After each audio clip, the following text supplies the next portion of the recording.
তোমরা সবাই 7 পাস করে 8-এ উঠেছ, কিন্তু এই মুহূর্তে দেখতে পাচ্ছ করোনা পরিস্থিতির জন্য বিদ্যালয়ে তোমাদের পড়ানো সম্ভব হচ্ছে না। তো আমরা জগৎপুর আদর্শ বিদ্যালয়ের পক্ষ থেকে তোমাদের অনলাইনে পড়ানোর কিছু ব্যবস্থা নেওয়া হয়েছে। তো আমি তোমাদের পরিবেশ ও বিজ্ঞান এই যে বইটা আছে সেটা আমি তোমাদের পড়াবো। এই বইয়ের প্রথম অংশে আছে বল ও চাপ। তো আজকে ওই বল ও চাপ নিয়ে তোমাদের প্রথম পড়ানো শুরু করব। তো তোমরা 6 বা 7 এসব পড়েছ যে কার্য সম্পাদন করার জন্য বলের প্রয়োজন হয়, মানে কাজ করতে হলে বল প্রয়োগ করতে হয়। বল প্রয়োগ করলে বস্তুর আকার আকৃতির পরিবর্তন করা যায়। দেখো, ধরো একটা স্প্রিং আছে, স্প্রিংয়ে টান প্রয়োগ করলে দেখবে স্প্রিংয়ের দৈর্ঘ্য বাড়ে, স্প্রিংয়ে চাপ প্রয়োগ করলে দেখবে দৈর্ঘ্য সংকুচিত হয়। একটা রাবার নিয়েছো, যে রাবারটা তোমরা যে পেন্সিলের লেখা মোছার জন্য যে রাবার ব্যবহার করো, ধরো ওটার উপর বল প্রয়োগ করলে দেখবে ওর আকার আকৃতির বদল হয়। তাহলে বল প্রয়োগ করে আকার আকৃতির বদল ঘটানো যাবে, আবার বল প্রয়োগ করে বস্তুতে গতি সৃষ্টি করা যায়। তো এই বল ও গতি এই নিয়ে বিজ্ঞানী নিউটন কতগুলি সূত্র দিয়েছিলেন। তো এই সূত্রগুলো নিউটনের প্রথম গতিসূত্র, দ্বিতীয় গতিসূত্র এবং তৃতীয় গতিসূত্র নামে পরিচিত। তো আমরা এই গতিসূত্র তিনটে এখন আলোচনা করব।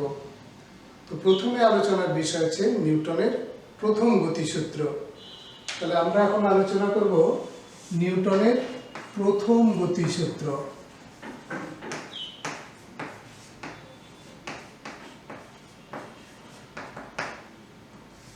নিউটনের প্রথম গতিসূত্র। দেখো, এই সূত্রে কি বলা হয়েছে, বলা হলো বাইরে থেকে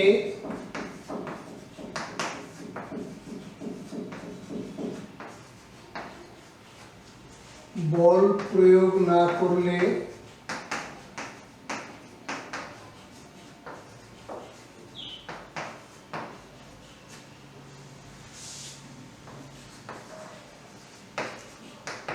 স্থির বস্তু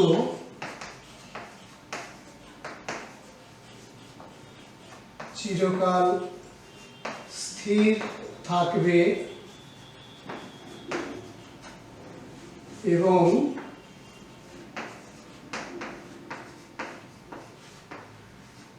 গতিশীল বস্তু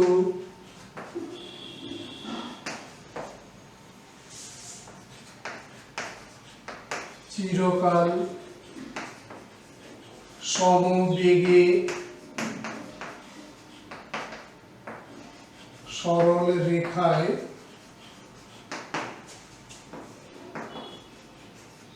চলতে থাকে। কি বলা হলো দেখো, বাইরে থেকে বল প্রয়োগ না করলে স্থির বস্তু চিরকাল স্থির থাকবে এবং গতিশীল বস্তু চিরকাল সমবেগে সরল রেখায় চলতে থাকে।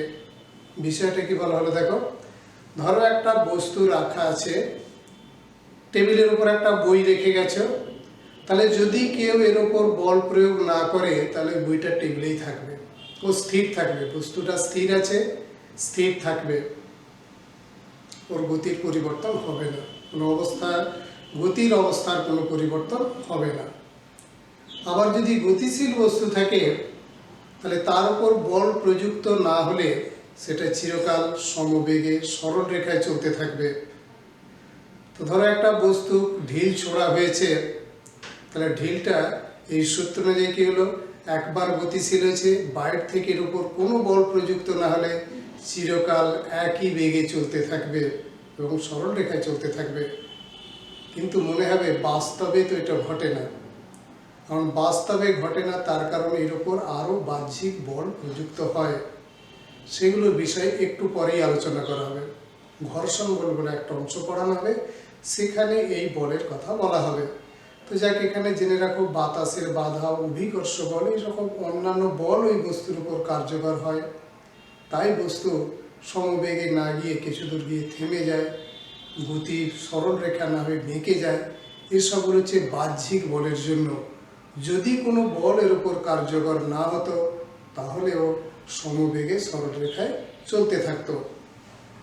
তাহলে প্রথম সূত্র থেকে কি কি বিষয় জানা গেল দেখো, যে একটা বস্তু সে স্থিরই থেকে যাবে যদি তার উপর বল প্রযুক্ত না হয়। তাহলে বল প্রয়োগ না করলে বস্তুটা স্থির থেকে যাবে। আর যদি গতিশীল বস্তু হয় তাহলে তার বেগের মান বা দিকের কোনো পরিবর্তন হবে না, মানে বস্তুর বেগের কোনো পরিবর্তন হবে না যদি তার উপর বল প্রয়োগ না করা হয়।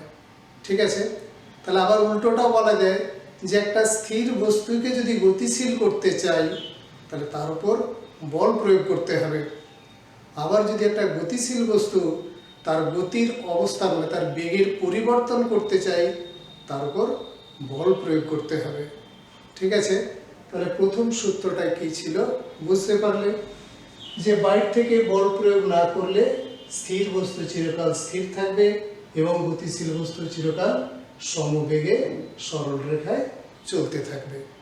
ঠিক আছে, এবার আছে দ্বিতীয় সূত্র।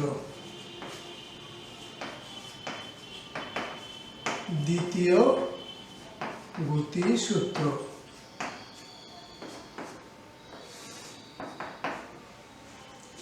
এতে কি বলা আছে দেখো,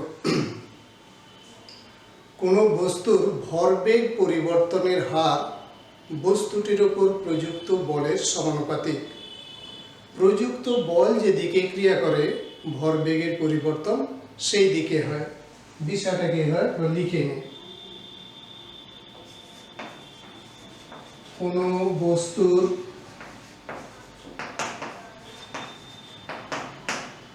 ভরবেগ পরিবর্তনের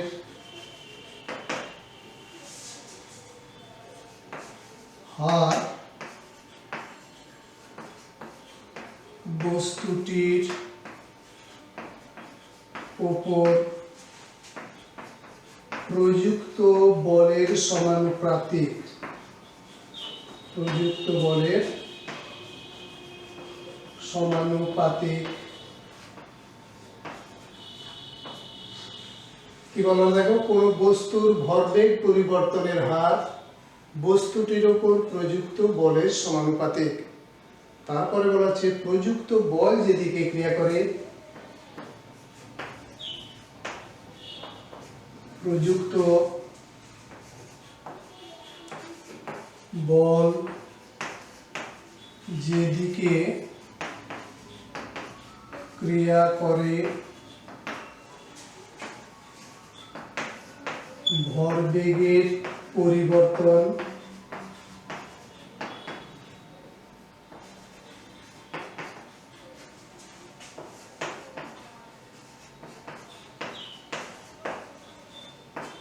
সেই দিকে হয়। ঠিক আছে, কি বলা হলো আরেকবার শোনো, যে কোনো বস্তুর ভরবেগ পরিবর্তনের হার বস্তুটির উপর প্রযুক্ত বলের সমানুপাতিক। প্রযুক্ত বল যেদিকে ক্রিয়া করে ভরবেগের পরিবর্তন সেই দিকে হয়। তো দেখো এখানে সাধারণভাবে আগে বোঝার চেষ্টা করো যে একটা বস্তু আছে, তার উপর বল প্রয়োগ করব, বল প্রয়োগ করলে বেগের পরিবর্তন হবে। বেগকে ভর দিয়ে গুণ করলে ভরবেগ পাওয়া যায়। এখানে যে টার্ম আছে ভরবেগ, একটা টার্ম এখানে লেখা আছে ভরবেগ, এটা পাওয়া যায় ভরকে বেগ দিয়ে গুণ করে। ভর আর বেগের গুণফল দ্বারা ভরবেগের পরিমাপ করা হয়। তাহলে সাধারণভাবে আমরা কি বুঝতে পারি দেখো, যদি বেশি বল প্রয়োগ করি তাহলে বেশি বেগ পাবে, আর যদি কম বল প্রয়োগ করি কম বেগ পাবে, মানে বেগের পরিবর্তনটা কম হবে। তো তার সঙ্গে ভর গুণ আছে, তাহলে বেগের পরিবর্তন যদি বেশি হয় ভরবেগের পরিবর্তন বেশি হবে, বেগের পরিবর্তন কম হলে ভরবেগের পরিবর্তন কম হবে। তাহলে বিষয় কি হলো দেখো, বেশি বল প্রয়োগ করলে বেগের পরিবর্তন বেশি হবে, সেটাকে বলা হলো বেশি বল প্রয়োগ করলে ভরবেগের পরিবর্তন বেশি হবে। কম বল প্রয়োগ করলে বেগের পরিবর্তন কম হবে, ভরবেগের পরিবর্তন কম হবে। তাহলে সেই বিষয়টা কি দাঁড়ালো না, ভরবেগ পরিবর্তনের হার কার সমানুপাতিক হলো, বলের। এখানে বলা হলো ভরবেগের পরিবর্তনের হার প্রযুক্ত বলের সমানুপাতিক। এখন এই দিকটার বিষয়টা, ভেক্টর রাশির দিক আছে, তো যেদিকে বল প্রয়োগ করা হয় ভরবেগের পরিবর্তন সেই দিকেই হবে। কিন্তু তোমরা এখন ভালো করে জেনে রাখো, বল যত বেশি প্রয়োগ করা হবে ভরবেগের পরিবর্তন তত বেশি হবে। তার মানে আমরা একটা বস্তুতে যদি বেশি বেগ পরিবর্তন করতে চাই, বেশি বেগে গতিশীল করতে চাই, বাইরে থেকে তাতে বেশি পরিমাণ বল প্রয়োগ করতে হবে। তাহলে সূত্রের ভাষাটা আরেকবার দেখে নাও। নতুন টার্ম যেটা হলো সেটা হচ্ছে ভরবেগ। সেটা পাওয়া যায় কি করে না, ভর আর বেগের গুণফল দিয়ে ভরবেগ পাওয়া যায়। দেখো, কোনো বস্তুর ভরবেগ পরিবর্তনের হার বস্তুটির উপর প্রযুক্ত বলের সমানুপাতিক। প্রযুক্ত বল যেদিকে ক্রিয়া করে ভরবেগের পরিবর্তন সেই দিকে হয়। ঠিক আছে, এই পাওয়া গেল নিউটনের দ্বিতীয় গতিসূত্র। দেখো, নিউটনের দ্বিতীয় গতিসূত্র থেকে বল পরিমাপক সমীকরণ পাওয়া যাবে। এটা নিয়ে আমরা একটু পরে আলোচনা করছি। বল পরিমাপ করার জন্য যে সমীকরণ, অনেক সমীকরণ ব্যবহার করে বস্তুর উপর ক্রিয়াশীল বল কত হিসাব করা হয়, সেই জন্য সমীকরণটার নাম হচ্ছে বল পরিমাপক সমীকরণ। সেটা এই সূত্র থেকে পাওয়া যাবে। ঠিক আছে, আচ্ছা, এরপর আছে নিউটনের তৃতীয় গতিসূত্র। এবার হবে তৃতীয় গতিসূত্র।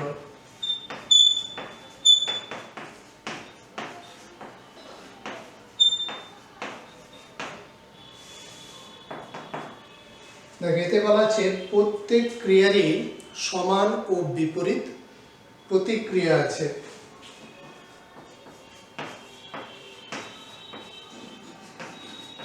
প্রত্যেক ক্রিয়ারই সমান ও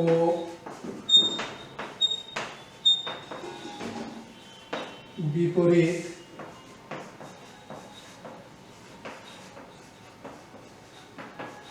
প্রতিক্রিয়া আছে। ঠিক আছে, তাহলে এখানে বলা হলো প্রত্যেক ক্রিয়ারই সমান ও বিপরীত প্রতিক্রিয়া আছে। কিন্তু এখানে ক্রিয়া আর প্রতিক্রিয়া এই দুটো বিষয়কে একটু বোঝানোর চেষ্টা করি।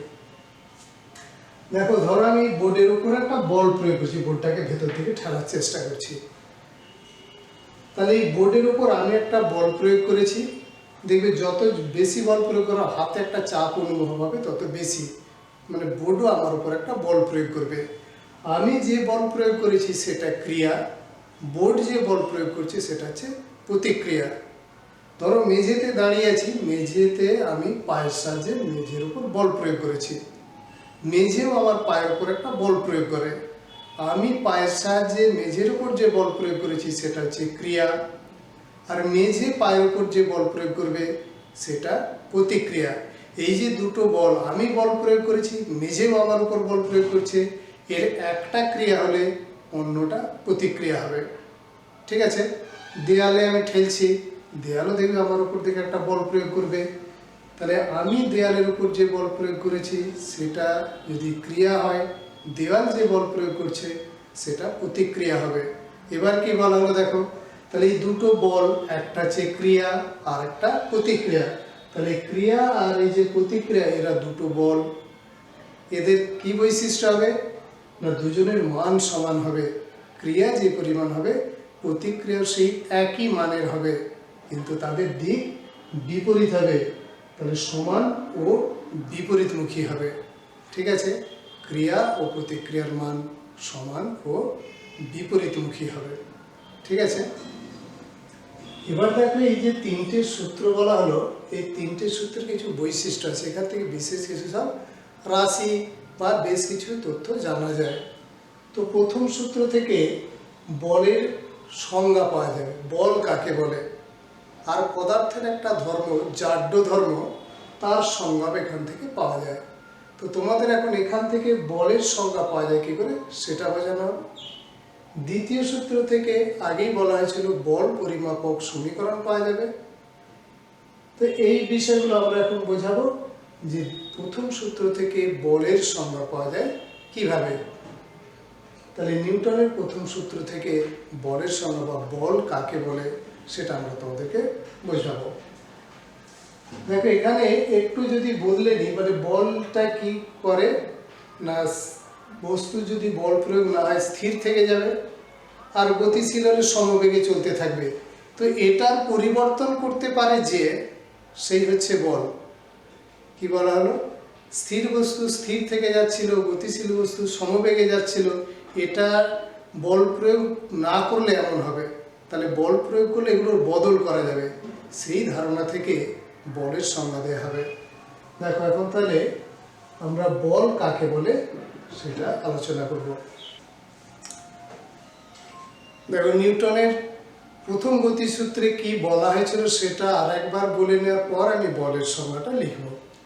নিউটনের প্রথম গতিসূত্রে বলা হয়েছিল, বাইরে থেকে বল প্রয়োগ না করলে স্থির বস্তু চিরকাল স্থির, গতিশীল বস্তু চিরকাল সমবেগে সরল রেখায় চলতে থাকবে। তো ওই ধারণা থেকে বলের সংজ্ঞাটা দেয়া হবে, এটা বলা হলো। বাইরে থেকে যা প্রয়োগ করে স্থির বস্তুকে গতিশীল করা হয় বা গতিশীল করার চেষ্টা করা হয়, এবং তাহলে এটা স্থির বস্তুর ক্ষেত্রে বলা হলো। এবার গতিশীল বস্তু হলে তার ক্ষেত্রে কি হবে সেটা পরের সেন্টেন্সে বলা হচ্ছে, যে গতিশীল বস্তুর গতির পরিবর্তন করা যায়। তো গতির পরিবর্তন বলতে গতির মানের পরিবর্তন বা দিকের পরিবর্তন, কোনোটার পরিবর্তন করলেই গতির পরিবর্তন হয়। তাহলে সেই রাশিটা হচ্ছে বল। তাহলে সংজ্ঞাটা আর একবার ভালো করে বোঝানোর চেষ্টা করি, পুরোটা একসঙ্গে বললে কি হয়। দেখো বলছে, বাইরে থেকে যা প্রয়োগ করলে, বাইরে থেকে যা প্রয়োগ করে স্থির বস্তুকে গতিশীল করা হয় বা গতিশীল করার চেষ্টা করা যায়, এবং গতিশীল বস্তুর বেগের মান বা দিকের পরিবর্তন করা যায়, তাকে বল বলা হয়। দেখো বাইরে থেকে যা প্রয়োগ করে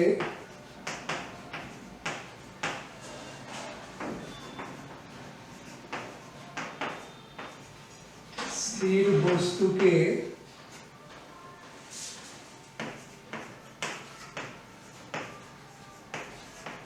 গতিশীল করা হয় বা গতিশীল করার চেষ্টা করা হয়,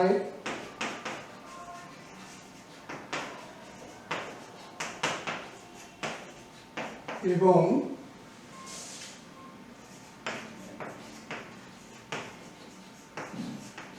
গতিশীল বস্তুর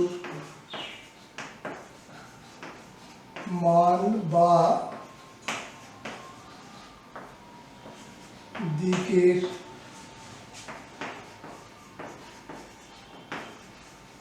পরিবর্তন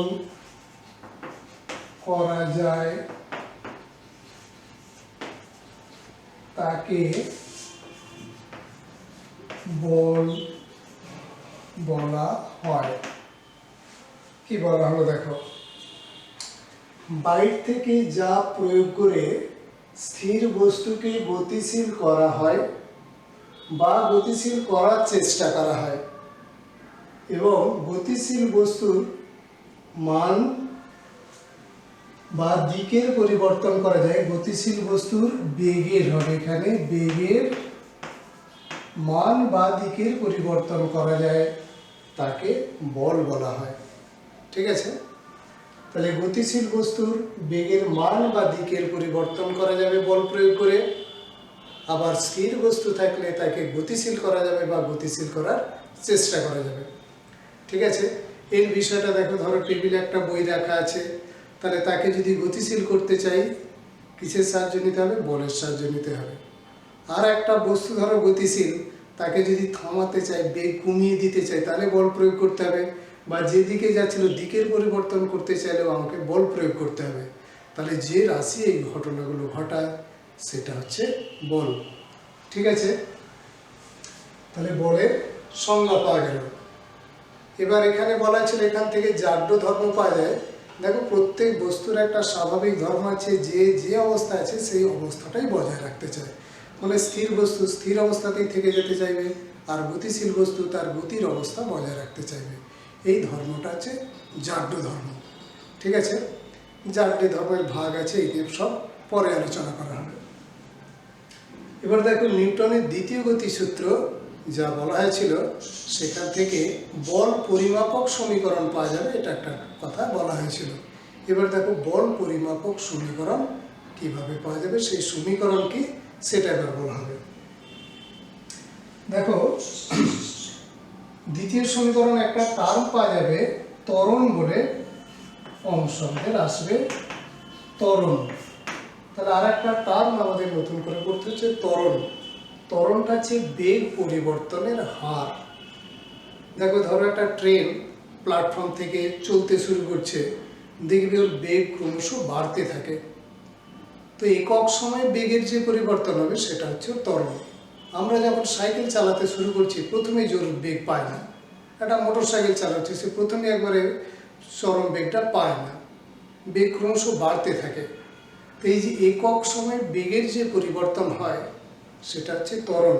এর বিপরীতে একটা টার্ম আছে মন্দন।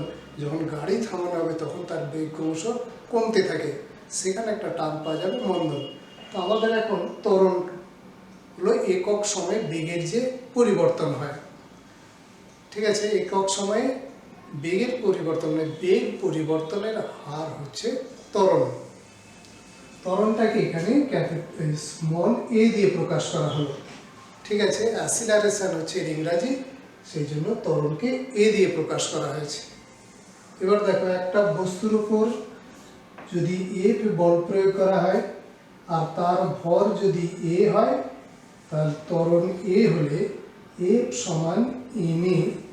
এই হচ্ছে বল পরিমাপক সমীকরণ। কি বলা হলো, বস্তুর ভর এম আর বস্তুর ত্বরণ যদি এ হয়, বস্তুর উপর ক্রিয়াশীল বল এফ সমান হবে এম এ। এবার দেখো, যত বেশি বল প্রয়োগ করা হবে বেগের পরিবর্তন তত বেশি হবে, মানে ত্বরণ তত বেশি হবে। দেখো, একটা বস্তুর ভর নির্দিষ্ট, বল যদি বাড়ে ত্বরণ বাড়বে, বল কম হলে ত্বরণ কম হবে। তো যাক, এখানে এফ সমান এম এ, এইটা হলো বল পরিমাপক সমীকরণ। এফটা কি, এফ সমান হলো বল, এম সমান হলো বস্তুর ভর, এ সমান হলো বস্তুর ত্বরণ। এখন দেখো, এই সমীকরণটায় এই যে তিনটে রাশি আছে এফ এম এ, এর যে কোনো দুটো জানা থাকলে অন্যটা জানা যাবে। ধরো, একটা বস্তুর ভর জানা আছে, ত্বরণ জানা আছে, তাহলে তার উপর কত বল কাজ করছে সেটাই সমীকরণ থেকে পাবো। দেখো, এই দুটোর গুণ করে পাবো। আবার একটা বস্তুর ভর জানা আছে, তাতে বল প্রয়োগ করেছি কত জানা থাকলে তা থেকে তার ত্বরণ কত হবে হিসাব করতে পারবো। এইরকম বল ভর ত্বরণ এদের মধ্যে সম্পর্ক দিয়ে এই সমীকরণ, এর যে কোনো দুটো রাশি জানা থাকলে অন্যটাই সমীকরণ থেকে পাওয়া যাবে। ঠিক আছে, এবার দেখো, তাহলে বল পরিমাপ করা হবে এই সমীকরণের সাহায্য নিয়ে, এটা বলা হলো। এবার লেখা হবে বলের একক কি। এখন দেখো, তিনটে পদ্ধতি আছে, সিজিএস পদ্ধতি, এসআই পদ্ধতি আর এফপিএস পদ্ধতি। সিজিএস, এসআই আর এফপিএস, ওই পদ্ধতিটার খুব প্রচলন নেই, সেই জন্য ওর কথা দেখবে বইগুলোতে খুব একটা উল্লেখ আর নেই, আমিও আর ওগুলো লিখছি না। তাহলে আমাদের এই দুটো পদ্ধতি নিয়ে এখানে আলোচনা করা হবে। সিজিএস পদ্ধতিতে বলের একক হচ্ছে ডাইন। দেখো, এই ডাইনটা পাওয়া গেছে, এই সবগুলো সিজিএস পদ্ধতিতে এদের মান বা এককগুলো লিখলেই হবে। ভরের একক সিজিএস পদ্ধতিতে গ্রাম, ত্বরণের একক সেন্টিমিটার পার সেকেন্ড স্কোয়ার। তাহলে এটা হবে, একটু উপরে লিখি বা এখানে লিখছি, দেখো ভরের এককটা হচ্ছে গ্রাম, সেন্টিমিটার পার সেকেন্ড স্কয়ার, এইটা হচ্ছে ত্বরণের একক, এটা হচ্ছে ভরের একক, গুণ করে পাওয়া গেল gram centimetre per second square. এইটারই নাম হচ্ছে ডাইন, বিজ্ঞানীর নাম অনুসারে এর নাম হয়েছে ডাইন। তাহলে এখন আমাদের এটা মনে রাখলেও না রাখলেও তোমাদের চলবে যে সিজিএস পদ্ধতিতে বলের একক ডাইন, কিন্তু জেনে রাখো এই সমীকরণ থেকে এইটা পাওয়া গেছিল, এইটারই নাম হচ্ছে ডাইন। এসআই পদ্ধতিতে বলের একক নিউটন, বুঝতেই পারছো এটা বিজ্ঞানী নিউটনের নাম অনুসারে হয়েছে। তাহলে এর ক্ষেত্রে কি হবে, এই যে এই আকারে যদি লেখা হতো, দেখো ভরের একক হচ্ছে কেজি, কেজি, ত্বরণের একক এই যে সেন্টিমিটারের জায়গায় হবে metre per second square, KG metre per second square, এইটার নাম হচ্ছে নিউটন। তাহলে বলের দুটো একক পাওয়া গেল, সিজিএস পদ্ধতির একক ডাইন, এসআই পদ্ধতির একক হলো নিউটন। এবার দেখো এক ডাইন বল কাকে বলে বলা হবে। তো এক ডাইন বল বলার জন্য দেখো এই এফটা আছে এক, তাহলে একে যদি এক লিখি, এটা এক, এইটা এক, দেখো এই দুটো গুণফলও এক হবে, এই রীতি কাজে লাগানো হবে। কি বলা হবে তাহলে দেখো, এই যে এম ভরের বস্তুতে এ ত্বরণ সৃষ্টি করতে যে বলের প্রয়োজন হয় সেটা হচ্ছে এফ। সমীকরণটা কি লেখা আছে দেখো, এম ভরের বস্তুতে এ ত্বরণ সৃষ্টি করতে যে বলের প্রয়োজন সেটা হচ্ছে এফ। তাহলে এটা যদি এক হয়, দুটোকে এক হতে হবে, এই হিসাব থেকে এক বলের সংজ্ঞাটা দেয়া হয়, মানে ডাইনের আর নিউটনের সংজ্ঞা দেয়া হবে। কিভাবে দেখো,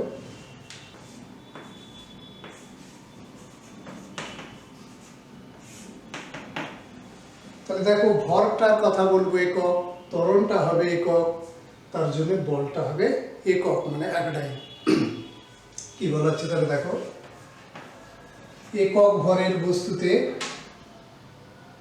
তারপরে 1 গ্রাম ভরের বস্তুতে ত্বরণের একক, একক লিখব তো, একক ত্বরণ সেটা হচ্ছে 1 সেন্টিমিটার পার সেকেন্ড স্কয়ার, ত্বরণ সৃষ্টি করতে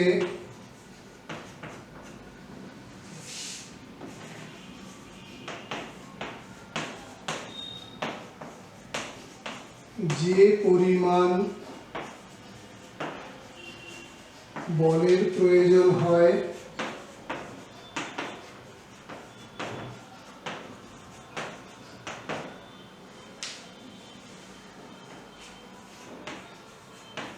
তাকে এক ডাইন বলা হয়।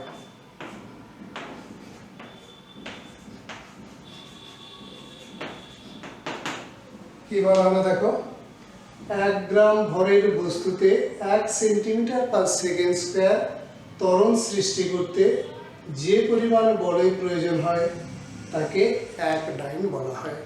ঠিক আছে, তাহলে সিজিএস পদ্ধতিতে বলের একক যা এক ডাইন, সেটা কাকে বলে তার সংজ্ঞা পাওয়া গেল। কিভাবে পাওয়া গেল না, এদের এককগুলো সব সিজিএস এ লেখা হলো। ঠিক আছে, ভরের একক হলো গ্রাম, এর একক হচ্ছে সেন্টিমিটার পার সেকেন্ড স্কয়ার, বলের একক হলো ডাইন।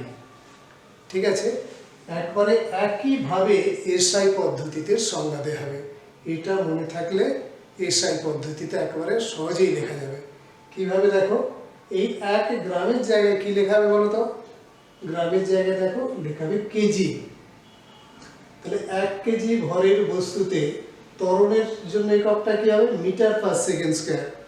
1 মিটার পার সেকেন্ড স্কয়ার ত্বরণ সৃষ্টি করতে যে পরিমাণ বলের প্রয়োজন হয় তাকে 1 নিউটন বলা হয়।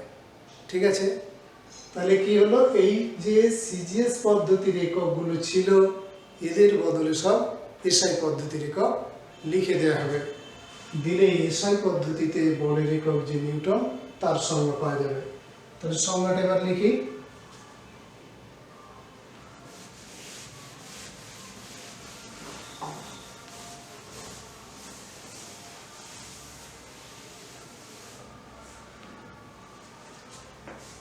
এক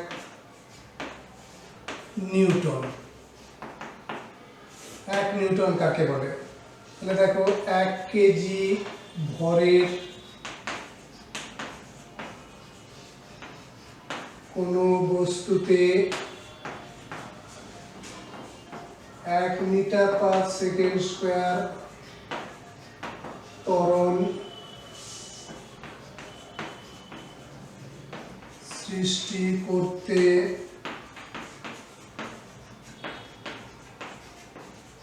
যে পরিমাণ বলের প্রয়োজন হয়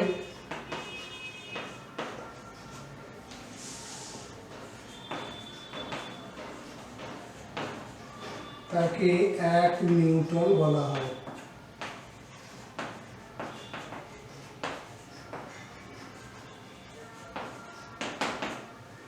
ঠিক আছে, তাহলে দেখো এই যে গ্রামটা ছিল এটার বদলে 1 কেজি লেখা হয়েছে, আর এখানে 1 মিটার পার সেকেন্ড স্কয়ার লেখা হয়েছে, আর এই 1 নিউটন। ঠিক আছে, তাহলে দুটোর মধ্যে এইরকম পার্থক্যটা আছে।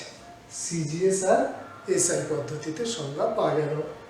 1 কেজি ভরের কোনো বস্তুতে 1 মিটার পার সেকেন্ড স্কয়ার ত্বরণ সৃষ্টি করতে যে পরিমাণ বলের প্রয়োজন হয় তাকে 1 নিউটন বল বলা হয়। ঠিক আছে, তাহলে বলের একক আর তার সংজ্ঞাও সব পড়া হলো। এবার আমরা বল পরিমাপ করা যায় কিভাবে, বা কিভাবে আমরা বল পরিমাপ করতে পারি সেই নিয়ে আলোচনা করা হবে। তো এখানে দেখো একটা সুতো নেওয়া হয়েছে, সুতোর নিচে একটা বস্তুকে বেঁধে ঝোলানো হয়েছে। এবার এই সুতোটা আমরা হাত দিয়ে ধরে রেখেছি, ধরে রাখলে দেখবে বস্তুটা নিচের দিকে হাতটাকে নামানোর চেষ্টা করবে, মানে নিচের দিকে একটা বল প্রয়োগ করবে। আর আমরা হাতে করে যদি বল প্রয়োগ করি, মানে আমরাও উপর দিকে বল প্রয়োগ করেছি, তাই একে ধরে রাখা সম্ভব হয়েছে। ঠিক আছে, এখন যদি এটাই সুতো না হয়ে এখানে একটা স্প্রিং হতো, তাহলে কি হবে দেখো, এই বল প্রয়োগের জন্য স্প্রিং এর দৈর্ঘ্য বেড়ে যাবে। তো আমরা এখান থেকে যদি এই ভরের বদলে আরেকটু অন্য ভর ব্যবহার করি, তাহলে দেখবে স্প্রিং এর দৈর্ঘ্য বৃদ্ধি বেশি হবে।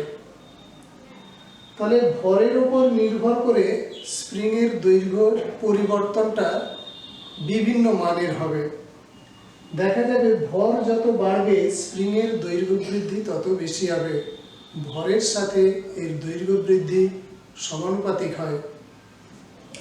স্প্রিং এর এই রীতি কাজে লাগিয়ে, মানে স্প্রিং এর দৈর্ঘ্য বৃদ্ধি যে ভরের সমানুপাতিক হয়, ভরটা বলের সমানুপাতিক হবে। এখানে পৃথিবী এর উপর একটা বল প্রয়োগ করছে, ভর যত বাড়বে পৃথিবীর বল তত বাড়বে, এর উপর পৃথিবীর আকর্ষণ বল তত বেশি হবে। কি বলা হলো, বস্তুর ভর যত বেশি হবে পৃথিবীর আকর্ষণ বল তত বেশি হবে, এর প্রতি আকর্ষণ বল তার তত বাড়বে। তাহলে যত আকর্ষণ বল বাড়বে স্প্রিং এর দৈর্ঘ্য বৃদ্ধি তত বেশি হবে, দৈর্ঘ্য বৃদ্ধিটা বলের সমানুপাতিক হবে। আবার কি বলো, বলটা ভরের সমানুপাতিক হবে। তো যাকে এই হিসাব থেকে দেখা যাচ্ছে, তাহলে এখানে বল যত বেশি হবে স্প্রিং এর দৈর্ঘ্য বৃদ্ধি তত বেশি হবে। এই রীতি কাজে লাগিয়ে স্প্রিং তুলা যন্ত্র তৈরি করা হয়। স্প্রিং তুলা যন্ত্রে মূল কি রীতি নিয়ে হয় দেখো, এখানে একটা স্প্রিং থাকে, স্প্রিং এর এখানে ঠিক সূচক থাকে, মানে কাটা একটা সূচক থাকে, এর নিচে ভার ঝোলানোর ব্যবস্থা আছে। ধরো এইরকম আছে, তো এটাকে পুরোটাকে একটা বাক্সে আবদ্ধ করে রাখা আছে, তো উপরে একে ঝোলানোর ব্যবস্থা করা আছে, যেটার সাহায্যে কোনো অংশে ঝুলিয়ে রাখা যাবে। এবার আমরা বাইরে থেকে এই অংশটা শুধু দেখতে পাবো, এখানে স্কেল করা আছে। তাহলে ভেতরে স্প্রিং দেখতে পাচ্ছি না, এইখানে কোন দাগে ওঠানামা করছে তা থেকে এতে কত বল প্রয়োগ করা আছে সেটা পাওয়া যাবে এই পার্ট থেকে। ঠিক আছে, কিন্তু এতে যে স্কেলটা করা থাকে তাতে মূলত মাপটা হয় কেজিতে বা ভরের এককে, কিন্তু তাকে অভিকর্ষজ ত্বরণ দিয়ে গুণ করে বল পাওয়া যাবে। ধরো হিসাবের জন্য ধরো এখানে কখনো পাঠটা দেখা যাচ্ছে 3, তাহলে কত বল প্রয়োগ করেছে? 3 গুণিত 9.8 নিউটন।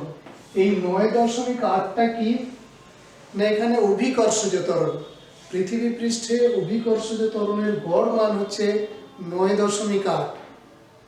তাহলে এই স্প্রিং 3 পার্ট দেখাচ্ছে, মানে এখানে 3 কেজি পার্ট দেখাচ্ছে, তার মানে এখন বল প্রযুক্ত হচ্ছে 3 গুণিত 9.8 নিউটন। যদি এতে 5 পার্ট দেখায় তাহলে তখন বলটা কত হবে? 5 গুণিত 9.8 নিউটন। এবার দেখো এই স্প্রিং তোলা যন্ত্র যদি কেউ দুই দিকে হাত দিয়ে ধরে টানে, তাহলে প্রতি হাতে সে কত বল প্রয়োগ করছে সেটা পাবো কি করে? না, এখানে কোন দাগে পার্ট এসেছে দেখে নেব। দেখে নেওয়ার পর তাকে 9.8 দিয়ে গুণ করা হবে, তাহলে হাতে কত বল প্রয়োগ করা হয়েছে পাওয়া যাবে। তাহলে দেখো স্প্রিংয়ের দৈর্ঘ্য বৃদ্ধিটা স্প্রিংয়ের উপর প্রযুক্ত বলের সমানুপাতিক হয়। এই নীতি কাজে লাগিয়ে স্প্রিং তুলা গঠন করা হয়। স্প্রিং তুলা কি পরিমাপ করে? বস্তুর ভার পরিমাপ করে। স্প্রিং তুলা যন্ত্রের সাহায্যে বস্তুর ভার বা ওজন মাপা হয়। এটা মাপা হয়, ভার বা ওজন পরিমাপ করা হয় স্প্রিং তুলা যন্ত্রের সাহায্যে। এই ওজন বা ভার এটা হচ্ছে বল। কি বল? না, পৃথিবী যে বল দ্বারা এই বস্তুকে আকর্ষণ করে সেই বলটা এটা। তো স্প্রিং তুলা গঠন করা হলো, তাহলে স্প্রিং তুলার সাহায্যে নিয়ে বল পরিমাপ করা যায়। ঠিক আছে, তাহলে স্প্রিং তুলা যন্ত্রের সাহায্যে আমরা বল পরিমাপ করতে পারবো। তাহলে বল, গতি, নিউটনের গতিসূত্র, প্রথম গতিসূত্র, দ্বিতীয় গতিসূত্র, তৃতীয় গতিসূত্র তোমাদের আলোচনা করা হলো। বলের সমীকরণ মানে বল পরিমাপক সমীকরণ, বলের একক, নিউটন ডাইন এদের সংজ্ঞা, বল পরিমাপ করা যাবে কিভাবে সেই নিয়ে তোমাদের সামনে আলোচনা করা হলো। তোমরা এগুলো একটু ভালোভাবে পড়ে নেবে। যদি কোনো অংশ অসুবিধা থাকে সেটা আমাকে জানাবে। তোমরা গ্রুপে জানাতে পারবে, গ্রুপে আমাকে জানাবে, আমি সেই অংশ আবার বোঝানোর চেষ্টা করব। এর পরের দিন আমি তোমাদের ঘর্ষণ ও তার বিষয় নিয়ে আলোচনা করব। ঠিক আছে, সবাই একটু মনোযোগ দিয়ে পড়বে, ভালো থাকবে।